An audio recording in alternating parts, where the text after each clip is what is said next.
Are we facing more discomfort than ever in human history? In my last video, I made the statement that modern human beings are often too comfortable and that we are suffering various consequences as a result, namely chronic disease, lower bone density, poor mental health, just to name a few. And I made the suggestion that leaning into the discomforts of our hunter-gatherer ancestors could help counteract the negative outcomes of an overabundance of comfort. But then someone made a comment that made me think more deeply about this question. Are we too comfortable? This person was stating that we modern human beings are being comforted by shallow comforts to soothe the pain from real, deep-seated discomfort. The kind of discomfort that is a result of a demanding, sedentary, overworked life that many of us are experiencing today. I thought that this person had a really good point, and I thought that this topic of comfort/discomfort was worth delving into a little bit more, because I realized just how nuanced and complex it is to compare our lives now to our lives back as hunter-gatherers, and that the question of are we too comfortable cannot be reduced to a simple yes or no answer. So let's get into it. Are we facing more psychological discomfort and chronic stress than our hunter-gatherer ancestors did as a result of this demanding, overworked, sedentary life that a lot of us live? I would argue yes, absolutely. Do we all use our own set of modern comforts to cope with this lifestyle? I would also say yes. And there's nothing inherently wrong with using comfort to soothe the pain of the real, deep-seated discomfort we face today. I know I do it. So perhaps the questions that really need to be posed are, is an overabundance of modern comfort benefiting us? Is it helping to alleviate the very real discomfort that we face today? Before answering these questions, I believe it's important to differentiate between the discomforts that we face today versus the ones that we faced as hunter-gatherers back in the day. Our ancestors were much more engaged in the process of survival, and that came with inherent discomforts, like being exposed to the elements, feeling hot and cold a lot of the time, feeling hungry, feeling really bored when you're just out waiting for an animal to strike an arrow at, and feeling physically worn out. Examples of the types of discomfort that we face today are chronic stress, pain as a result of health problems due to leading a sedentary lifestyle or eating a lot of highly processed foods, and sustained poor mental health. The difference between our ancient discomforts and our modern ones is that in reasonable doses, our ancient discomforts contributed to our well-being, health, and resilience, while our modern discomforts are symptoms of our deteriorating health and fragility, largely due to the fact that we are not living in alignment with our biology. In other words, not getting uncomfortable like we used to is contributing to the very discomfort that we are experiencing today. How can we benefit from the ancient discomforts that we used to experience on a daily basis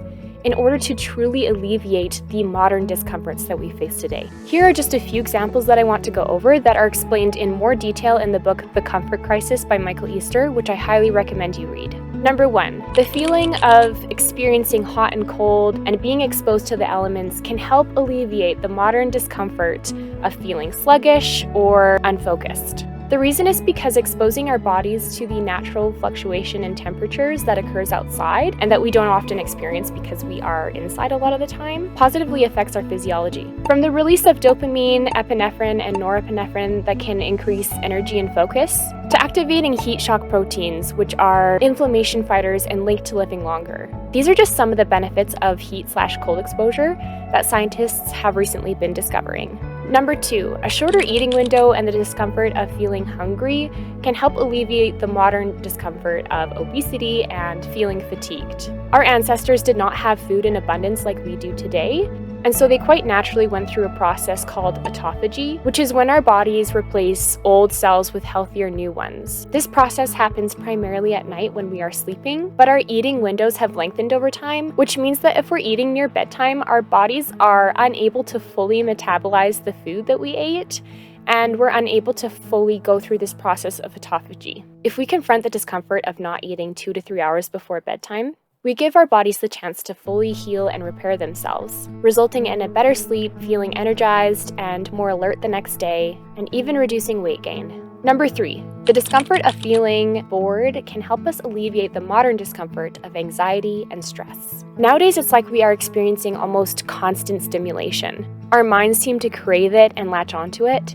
like we are wanting to be entertained more and more throughout the day. And I really struggle with this. I find that there are moments that when I should just be pausing and taking a moment to myself to eat my breakfast, I just feel this desire to be entertained. But time spent being bored, or in other words, in an unfocused state of mind, helps us to tap into our creativity, helps us to process complicated information, and allows us to come back to our focused mode feeling rested and restored. But when we don't allow our brains the chance to just rest from the constant stimulation, we inevitably experience mental fatigue, and then that leads to things like burnout.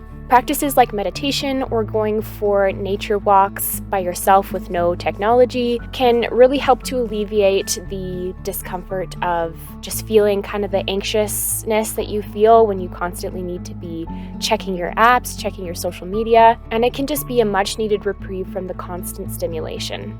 Number 4, the discomfort of feeling physically tested can help alleviate the modern discomforts associated with weight gain, poor heart health, and depression. I don't think it's any secret by now that physical exercise is really good for us in so many different ways, and it is becoming harder to meet the minimum requirements that are suggested for weekly exercise, and it's even harder to go above and beyond that. But if we make an effort to prioritize movement and challenging ourselves physically, we are going to experience a myriad of benefits, including feeling stronger and improved mental health.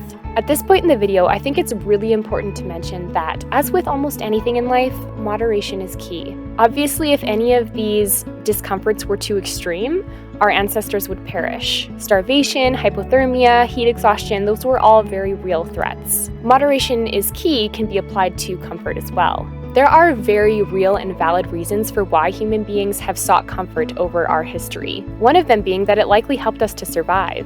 But I think too much of anything can be potentially detrimental, including an overabundance of comfort. With all of that being said, if you decide to introduce any ancient discomfort into your life, my suggestion is to take it slowly and to be moderate.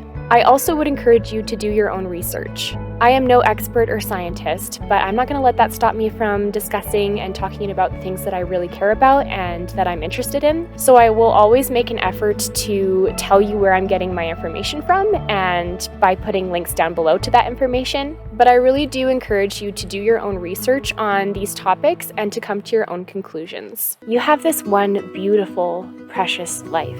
I believe it is worth taking on the challenge of embracing your innate, wild, beautiful nature by leaning into these ancient discomforts to improve your overall quality of life. And this is really what I believe every human being deserves, is a better quality of life. That being said, I don't want to paint the picture that our modern conveniences, comforts haven't improved our quality of life. I believe that some have, and I think that this is an interesting topic of discussion as well. So I think it would be really interesting to hear from you in the comments. What are you grateful for that is a modern convenience or comfort that improves our quality of life today? Thank you so much for watching, and thank you to everyone who recently subscribed to my channel. I'm really excited to keep creating videos and to interact with you more. And if you're new here, I'll be posting videos weekly on the topic of rewilding and really how this can improve our overall quality of life. So if you're interested in following along my journey, please do subscribe. I would love that. Thank you again so much, and I will see you in the next video. Bye.